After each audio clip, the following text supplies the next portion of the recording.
एक बेटी जिसने शादी के सिर्फ कुछ महीनों बाद अपनी मां को फोन करके कहा था, मम्मी ये लोग मुझे मार देंगे। लेकिन किसी ने नहीं सोचा था कि कुछ दिनों बाद उसी बेटी की लाश मिलेगी। शरीर पर चोटों के निशान, लीवर और किडनी डैमेज, और दहेज के नाम पर एक ऐसा सच जिसने पूरे देश को हिला दिया। यह कहानी है दीपिका की, एक ऐसी लड़की जो अपने नए घर में खुशियां लेकर गई थी, लेकिन आरोप है कि वहां उसे प्यार नहीं बल्कि लालच, अत्याचार और मौत मिली। सोशल मीडिया पर वायरल हो रहे ऑडियो और परिवार के आरोपों ने इस केस को और भी डरावना बना दिया है। परिवार के मुताबिक शादी के बाद से ही दीपिका पर दहेज का दबाव बनाया जाने लगा। कभी महंगी गाड़ी की मांग तो कभी पैसों की। परिवार का आरोप है कि उसे लगातार मानसिक और शारीरिक रूप से परेशान किया जाता था। वायरल ट्रांसक्रिप्ट में उसकी मां और भाई रोते हुए कहते हैं, मेरी बहन को जल्लादों ने बुरी तरह तड़पा तड़पा कर मार दिया।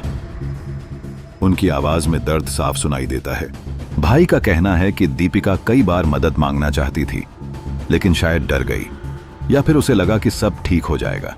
लेकिन हालात और खराब होते गए।